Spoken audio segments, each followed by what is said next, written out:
Is it being even utilized for football anymore? I know it has been used for rec this season. Yeah, Alleghany Recreation League uses it quite often, and it's available for our teams to utilize if they want.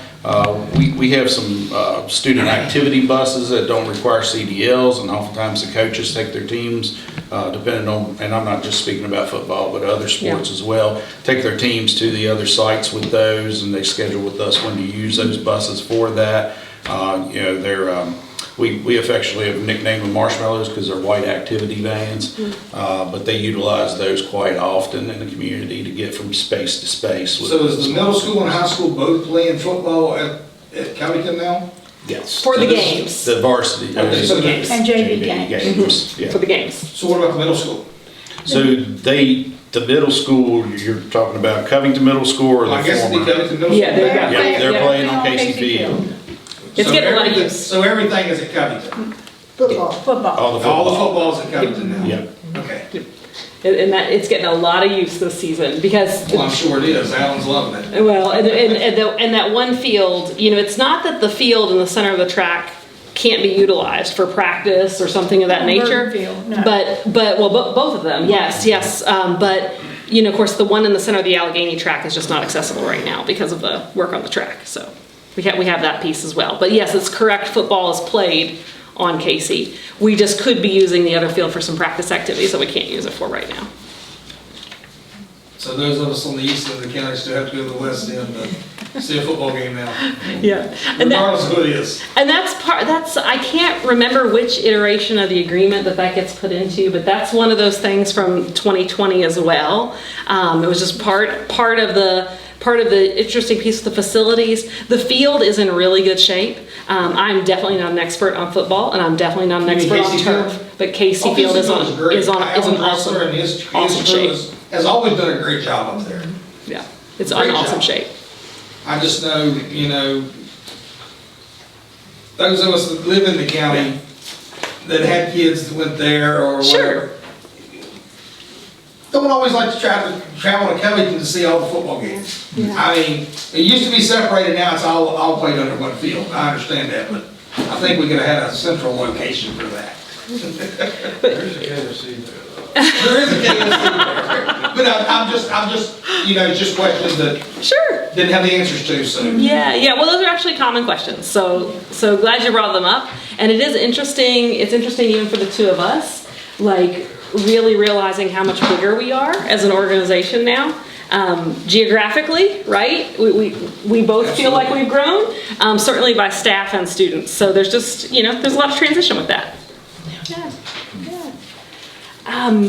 So in the first year of the consolidation, so if you will, before all the students came together, we were still able to do some things for them that were direct benefits to them. We were very excited to enhance some career technical education offerings. We really think that's a huge piece of what students need to go straight into the workforce, to go to college, to enlist in the military, whatever it is they want to do. Career technical education can help them take that next step. So we were very excited last year to add some opportunities in healthcare and to add some opportunities in work-based learning. So opportunities for kids to be out in the community, working with professionals in the community, working in workplaces in the community. That was a really exciting thing we felt that we were able to accomplish. In the course of all those educational pieces, we were able to expand some services for students with giftedness, equalize library funding around our schools. Athletically and artistically, we were able to expand swimming and wrestling last year. The students formed a drumline and winter guard group, which is a really neat thing to see them do. That was something that they formed very quickly, actually late last fall, and it's pretty impressive. And we started that process of freshening up the appearances, particularly in the middle school and the high school. That was a process though, so much of that actually occurred this summer. Yes. So in 23-24, our current school year, again, a big piece of that, as Melinda really wisely shared, is the redistricting of students. That helps balance things out, helps us make sure that we don't have too small populations at Sharon and Callahan. We want to make sure that we have those populations good and healthy in those smaller elementary schools. And that was very important. The secondary school is fully consolidated. So we did a lot with the staffs in preparation for that. And of course, this summer was all about moving and painting and just getting ready. Some incredible teamwork that pulled all that together. We can't be more grateful for our board, our staff, our students, their families, the whole community. We know a lot of people in the community even made sacrifices, saying to a contractor, hey, go finish the project at the school, come back to my house a little later, and that was really kind and helped get things ready for our students. And additional opportunities do happen for our students because of the consolidation. And we've already talked about the CTE management, building management program, the expanded alternative ed program that we now call CLASS. We've added a very significant upgrade to all of our security cameras in all of our schools to make sure our staff and students are safe. We're working on the AHS gym and track, the English language learners who we have in this community are getting more services. We have what we call a preschool program, a BPI pre-K. We have those in all of our elementary schools. They are 4-year-olds. We wanted to have one in Sharon, but we didn't have enough students to have that program this year. We hope they will have enough for next year. And we also purchased for all of our staff a school guard safety app that actually coordinates directly with law enforcement in the area in the event of some type of significant discipline or some type of something in the community that we want folks in the buildings to be aware of. It also has a principal assist button on it. If a teacher's in one classroom and she needs a principal to hurry down to that classroom, that can happen with that app. We're very appreciative of what that app can do for our students. That's awesome. Yeah, and staff. It's been really awesome, and Melinda was a huge piece of getting that app together.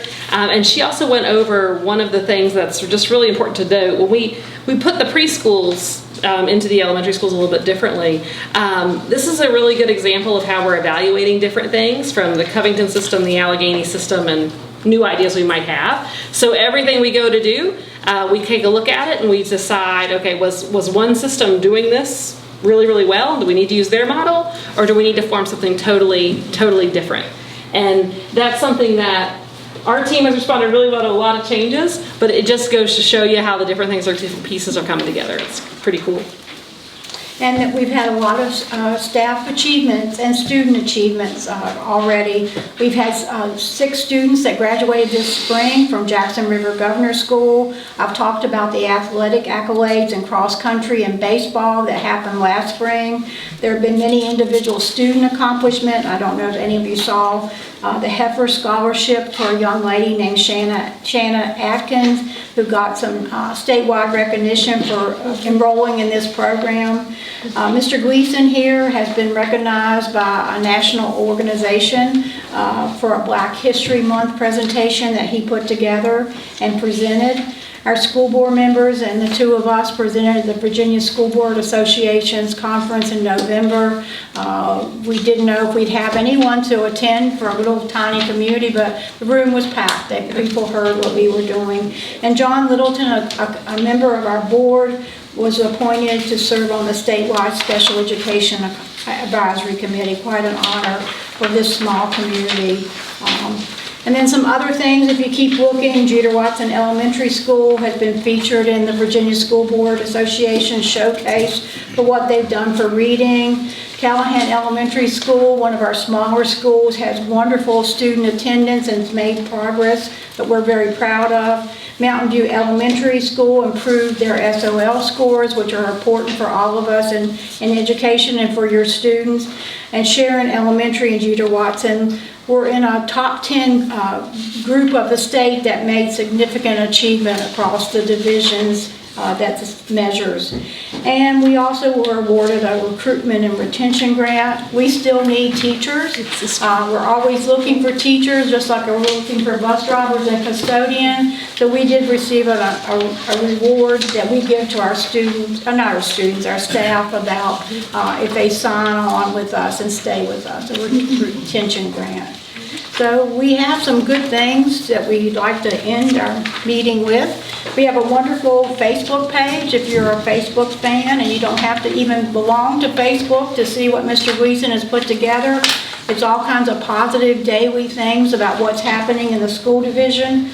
I think, Mr. Gleason, we have 2,700 or more Facebook followers. 3,100 now. 3,100 Facebook followers that look at our community's school division, and you can see what's happening day to day. There's informational posts, student and staff milestones, and then there's our website. We have a wonderful website, and I'll let Ms. Halterman talk about our website, what you can find there. Yeah, there's a lot on our website. Just like most educational websites, it's a little bit dense, so we will tell you if you have trouble finding anything, just give us a call. We'll show you how to navigate to it. It's not a problem. But if you go to our website, you'll see our division news kind of on the front page. So that's kind of a neat feature. So it's another way you can find out about some things going on in the school division. We highly recommend the Facebook because Daryl keeps it very, very up to date. There's usually on a school day 2 or 3 posts a day. And it's really interesting things that our kids are doing. We all love to go on there, even though we're some of the people who take pictures for that page. We're always finding out and getting excited about something else new that a student has done or a teacher has done. And it's just kind of a neat lift in your day. As Melinda shared, you do not have, it's set to public. So if you're not a Facebook user yourself with an account, you can go to our Facebook page and you can still see the pictures, and we really appreciate people doing that.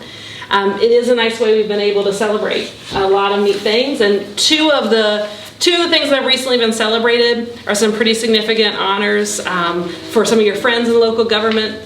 Your friends on City Council in Covington received an award from the Virginia Municipal League relative to the consolidation, and your friends on the Board of Supervisors received kind of a parallel award from the Virginia Association of Counties. So you all should be proud of that as well, because those are all of us working here in the Highlands together. So did I leave anything out there? No, but do you all have any questions? I have one more. I had a parent 2 weeks ago tell me that they no longer teach cursive in school. Why is that? Well, there's a couple reasons for that. I don't know that it's so much that it's not taught, but it's definitely not the same as what I remember in school, right? I remember in 2nd and 3rd grade, that was like 30 minutes of my day. I was not very good at handwriting, so I have pretty clear memories of that time. We definitely still teach students, to form letters, particularly in manuscript, which is what many of the students prefer and need to use. But we as an entire school division are trying to emphasize fine motor skills for our young kids. One of the things we've seen is that kids just engaged in different activities during that pandemic period than they might have otherwise. So when we're in our preschool, kindergarten, 1st grade, 2nd grade classrooms on up into like 3rd grade, where you'd often see a lot of handwriting instruction, we are instead encouraging a lot of just fine motor work, because the kids need to learn to control their fingers well. So that's another thing that you'll see now, is kids doing just different activities that might be with Play-Doh or other kind of gadgets, those kinds of things, to strengthen those finger skills so that they can form those letters. So it might be a little more complicated answer than you wanted there. We're definitely still teaching handwriting is kind of the bottom line, but it looks very different than it did, I know, in the time period than when I was growing up in. Well, I was just thinking that with society the way it is now, you have people that will, forge checks and forge your signatures. Yeah. And if the students do not develop their own specific signature for their name, and all they're doing is printing, it's going to make it real easy for them to be a target. Are they at least taught how to write their name in cursive? Oh, yes. Oh, Oh, yes. It just is, and some of that is probably the advent of the SOLs. I remember handwriting as a class in childhood. Like we did it as a class. And I guess I finished high school a few months ago now, but I remember that, and that has changed a bit in the current expectations for students, but we're definitely still teaching it. It just is really important for kids to develop those fine motor skills overall. And I think technology has changed all of our worlds, and I don't think our current young people realize how important it is to learn to do just what you said, but it is being taught. But not 30 minutes a day. I was going to say, there are things that have increased our progress But there's a lot to be said for old schools, Yes. especially when electricity goes out and you can't use a computer. Absolutely, absolutely. And you know, it sounds simple, but you're right. It's a very important adult skill to be able to sign your name. And write out the check, give the proper ways to write a check, and balance a checkbook, and all kinds of fun things. Adulting. Yep, I have definitely. one question for you. Being that I run with the fire department and other things. Yeah. In contact with a lot of the kids that go to school and everything. Yeah. Does the high school now have a separate principal for each grade in high school? There's a principal and there's 3 assistant principals at the high school, which is an expansion of the assistant principal fleet. I don't want to misspeak about how they have discipline divided between them. Do you know exactly? I don't know exactly. Well, the reason I'm asking is because I've had several of the students that go to school there that have come and told me that in a specific level, they have I would say it's an assistant principal then, that is assigned to their level, their grade level, that come from, and I'm not gonna say which school, come Sure. from one school or the other, Sure. that the school that she come from, or they came from, Yeah. favors the kids from where she come, and if the other kids that were merged or got merged are the ones that are always getting in trouble by this same principal. First couple times I heard it, I just kind of, okay, it's, you know, we're gonna have the back and forth where we merge.